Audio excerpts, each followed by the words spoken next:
All right, everyone, welcome to the results of your first round of the simulation.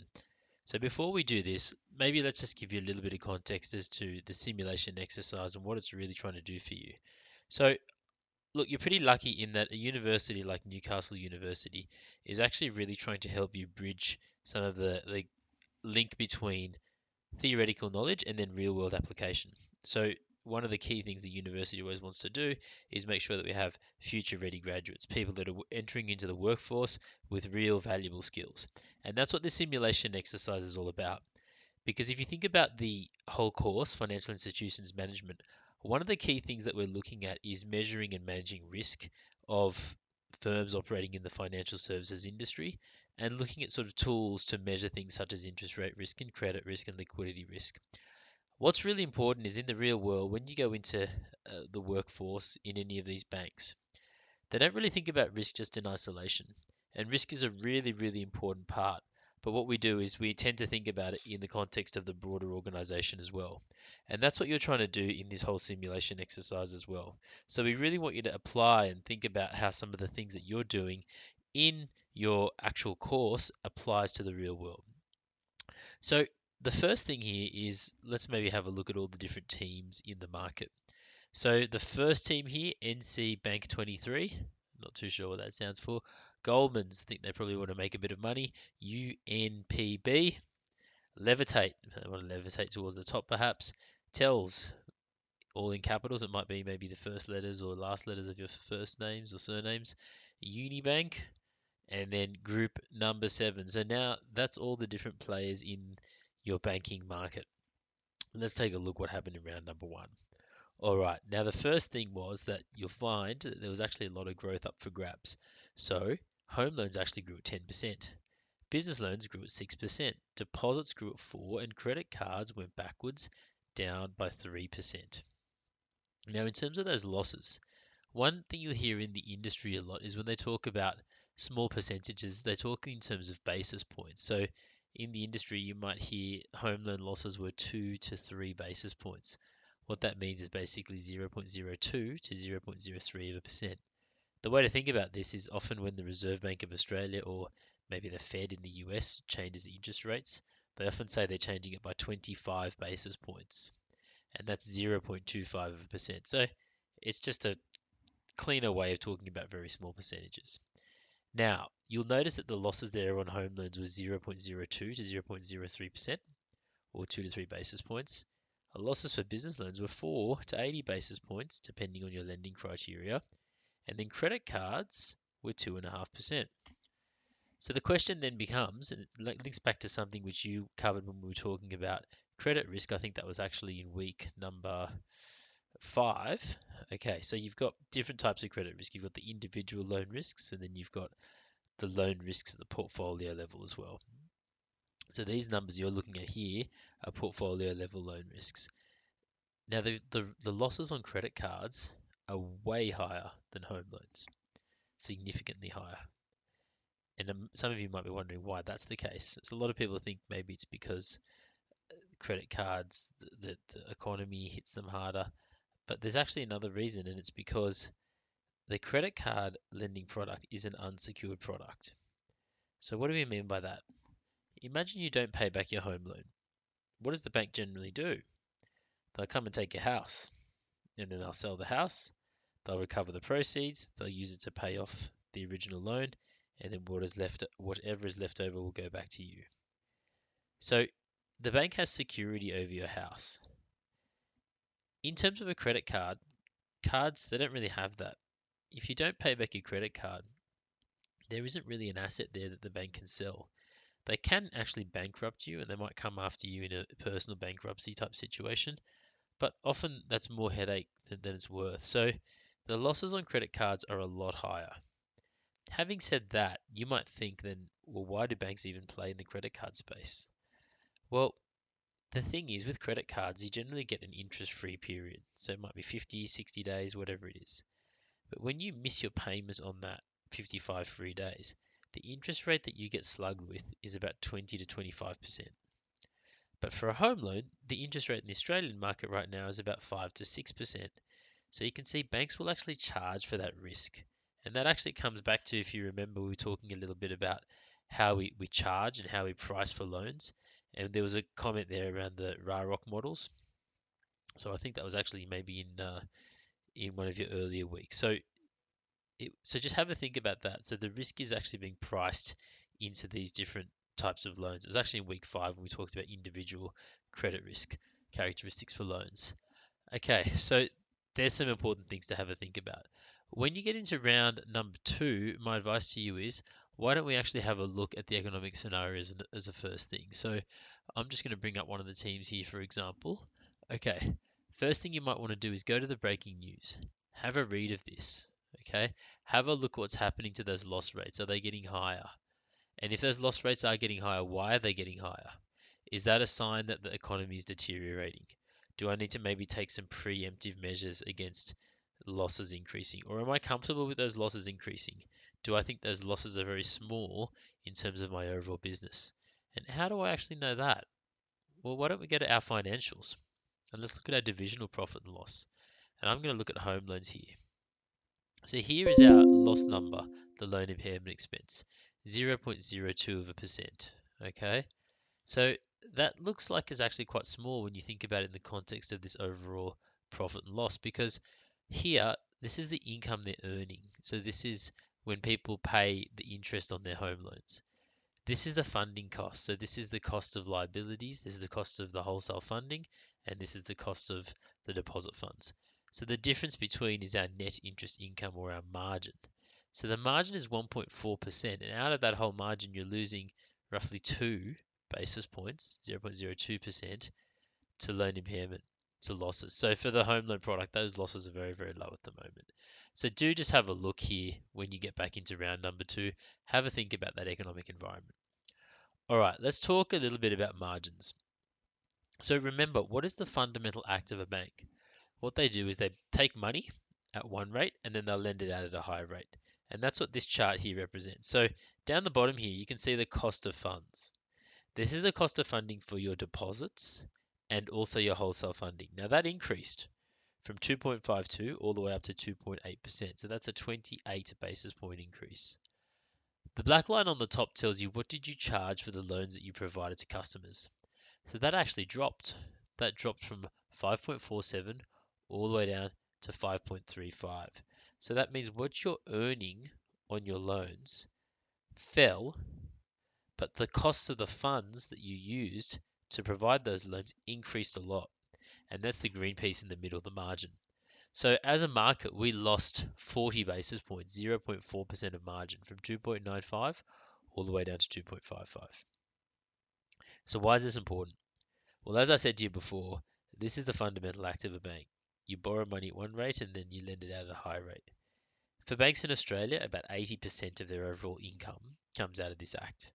And for banks in other markets, in some of the Asian markets, it's probably about 60 to 70%, a little bit more fee income and wealth income there, but still, it's a very high portion of the overall income of the bank. So having strong and stable margins really does underpin profitability, and it gives those organizations options as to how they want to invest, how they use their money. It does things like it pays for future investment, it pays for staff, it pays for building, and it also helps absorb losses.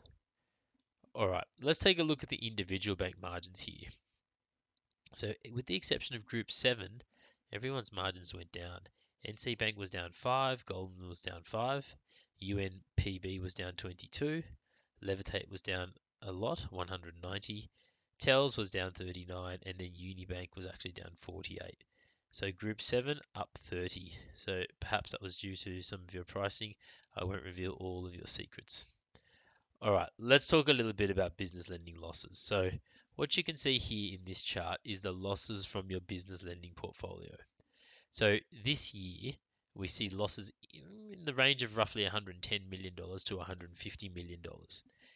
Now just remember, this is the credit losses. This is when people aren't paying us back. And part and parcel of banking is that there's always going to be people who default on their loans. That's a sad fact of life in banking.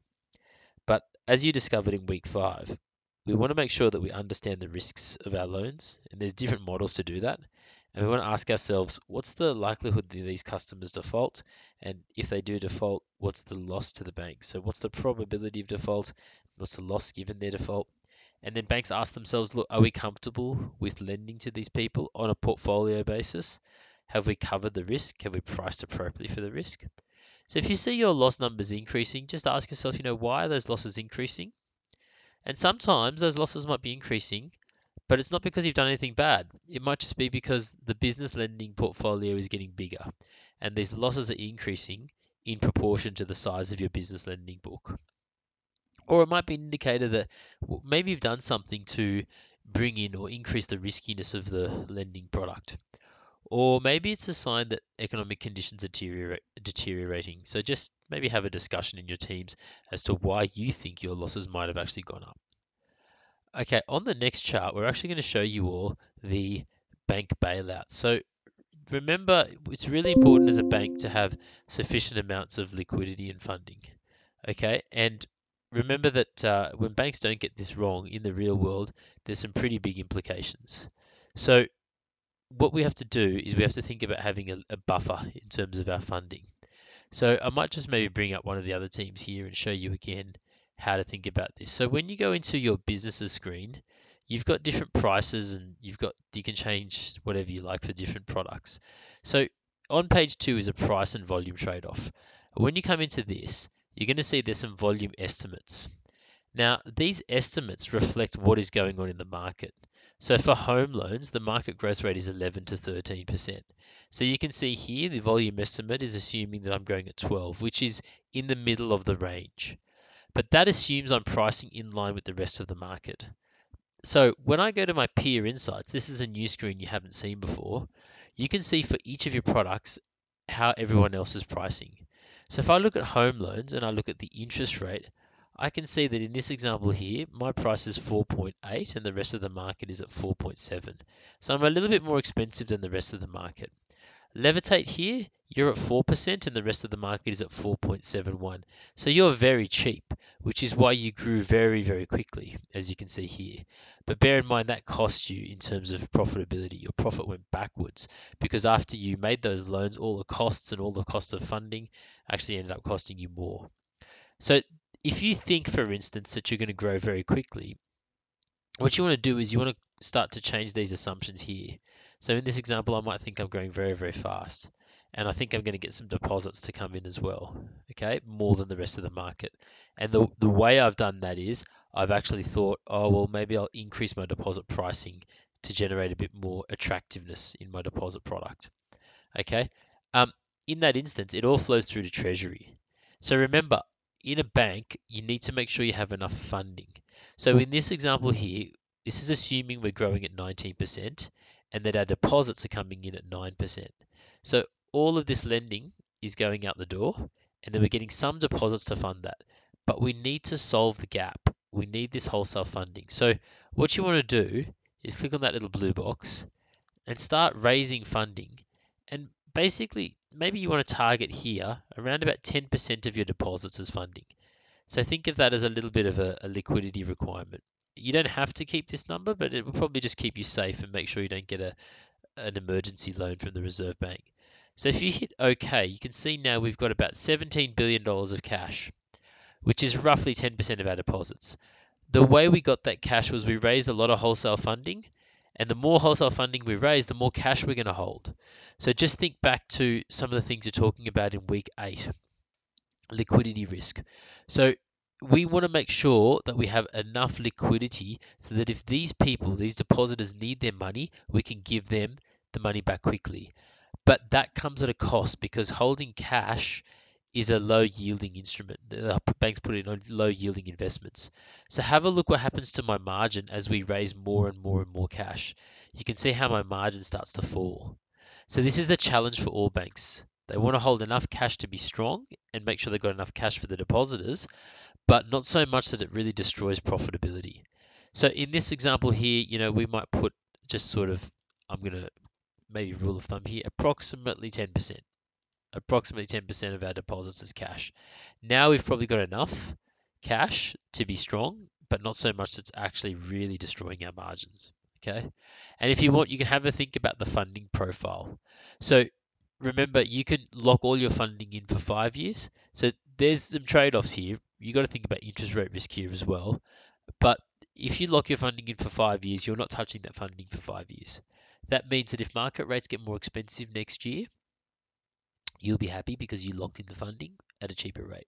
If market rates get cheaper next year, then that means that you'll be upset because you could have got the funding a lot cheaper. Or alternatively, you might want to put it all into year one. So it's up to you. I'm going to put 0 in here, and I'm going to go to year one, and I'm going to say put 100% from year one. Now notice how that's all moved into year one. And if you go to page number 1, you can see my funding costs have actually gone down. It's cheaper to raise funding short term. But next year, I've got to go out to the market and replace a huge chunk of funding, $62 billion. And that's assuming that markets are good. If markets are not good, they may not want to lend to me at all. Okay. Or the cost of that funding might become very, very expensive. So just bear that in mind as you think about your treasury function this year. All right. Um, let's talk a little bit about your wholesale funding and bailouts because when you don't have enough funding in the real world, what will happen is that you'll end up getting a bailout. Like that was a bank you may or may not know, Lehman Brothers in the UK. That was a good example. We had Northern Rock in the UK. I think Lookful might show you a bit of a video on that as well. So 3 banks unfortunately got bailed out here. We had Levitate, Tells, and Unibank. Levitate got quite a large bailout here. Levitate, I can help you out with this if you want to get in touch, but the reason is you basically had a lot of growth and you didn't raise any wholesale funding. So this year, when you get into your treasury screen, please make sure you've got enough cash when you do that. Otherwise, you'll end up getting another bailout. Okay, wholesale funding issues. Now, what you can see in this chart, the way to read it is the size of the bar tells you how much funding you needed. So Levitate, you needed about $100 billion. The percentage above tells you how much it costs you to raise that funding. So in this example, Levitate, you paid 8.51%, but the others here raising around about 35 to $40 billion at some slightly more expensive rates. Goldman's raising at a good rate at 3.67, no bailout. NC Bank 3.26, very good result. UNPB and Group 7 not needing any wholesale funding this year, probably because maybe they didn't grow very quickly this year, so therefore that put less of a requirement on the Treasury to fund new loans. Okay, profitability. Now, your measure that you're being incentivized or tracked on is total shareholder return. That's a long-term measure, and that's a forward-looking and a backward-looking measure.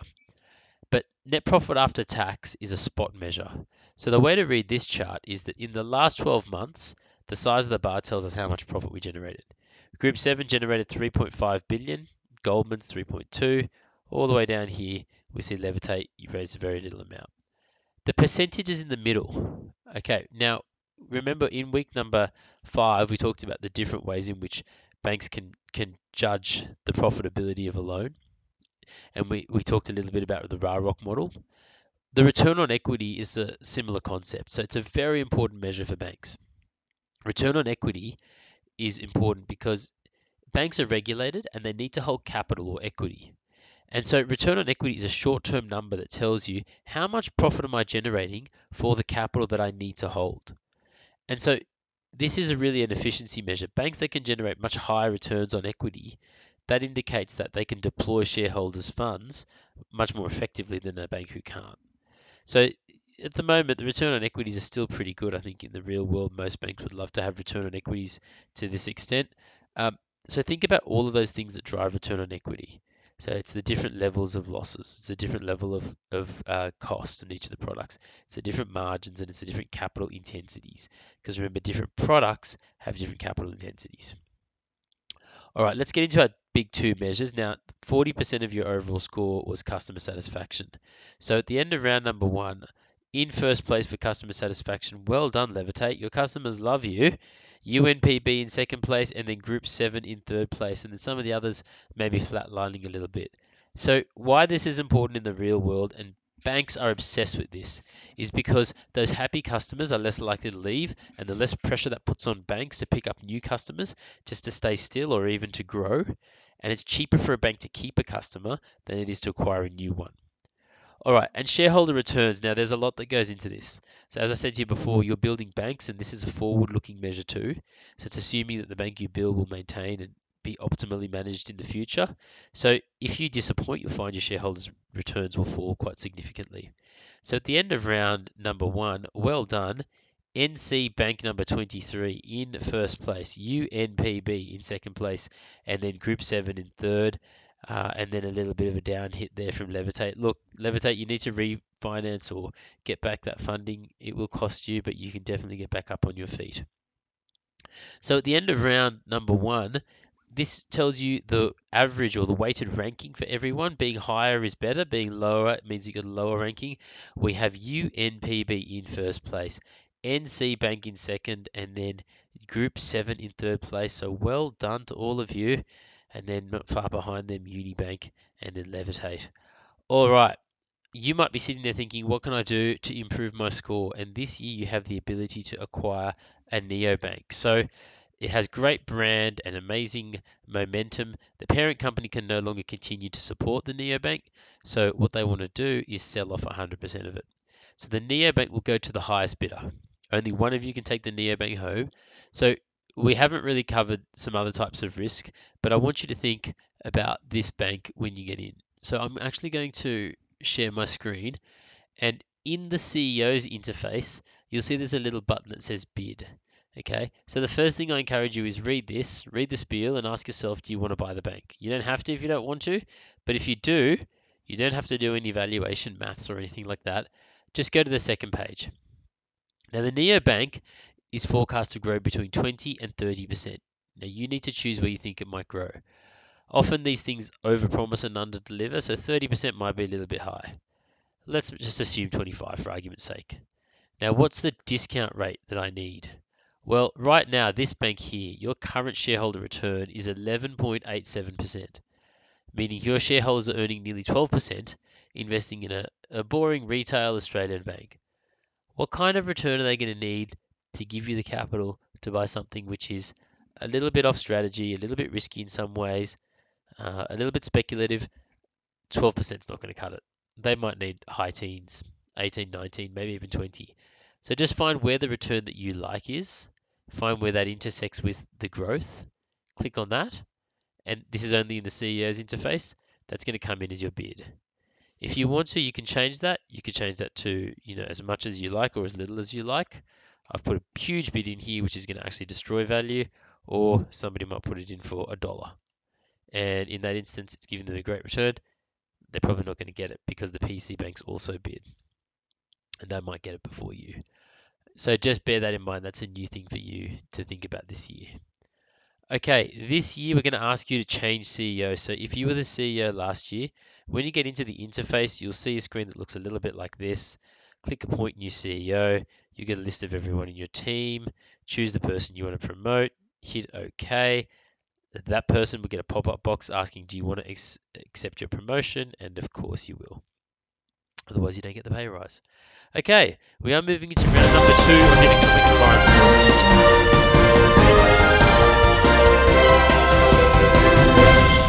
Okay, round 2, economic environment. So, steady as she goes. The market growth is really, really strong at the moment. Although debt investors have started to express a bit of concern, the central bank is addressing inflationary concerns. And what they've done is they've increased the official cash rate by 25 basis points. So when you get into your pricing screen, I'm not saying that you have to do this, but here's maybe a suggestion for you. Do you want to have a think about maybe passing on that cash rate increase? So remember we talked about this in week number, I think it was actually weeks numbers 2 and 3 when we talk about interest rate risk, and we're talking about repricing. And remember we said that the Fed will probably increase the rate. That impacts the short-term rate in the market, but it's a signal and it will actually start to flow through the economy. So maybe as a starting point, all of you want to have your rates up by 25 basis points, okay, across your home loans, your business loans, and your deposit product. The reason I say that is I'm not saying you leave it there, but if you forget to do that, you might actually find that you're unexpectedly cheap versus everyone else. You might end up getting a lot more growth than you thought you would, and then you might end up getting a bailout. So just keep that in mind. All right, depending on your view of the world, you might think we are now in a new normal where central bankers are astute enough to effectively manage any boom bust cycles, or you might think what goes up has to come down and housing is overvalued and unsustainable, so we're going to get a big correction soon. And if you need wholesale funding this year, you'll find the costs have actually increased. So have a think about the different funding sources available to you and how you fund your business. So round number 2 is open. Just a little bit of a reminder to all of you as you get into round number 2, let's just maybe cover off what you need to do. Have a read through your results. Okay, you can all have a look at what happened. Read the breaking news. In the peer insights, you can start to look at how you perform versus everybody else. You can also see on all of the summary metrics where you're ranking versus everybody else. Okay, have a little bit of a look at those things. You can start to look at what's happened to your financial performance, but you still need to make your investment. You still need to make your business decisions, ensure you've done your treasury, and then if you want, you can have a bid on the deal. Okay, look, if you do need any help or any assistance, please don't hesitate to get in touch. The email address that you need to get in touch with us is at admin@accelerateconsulting.co. I'll just write it up here for you just to make it super easy for you. Um, Also, don't be shy. Talk to look for if you want to have a time with consultation. We can arrange that for you. So admin@accelerateconsulting.com, .co, not .com. Okay, accelerateconsulting.co.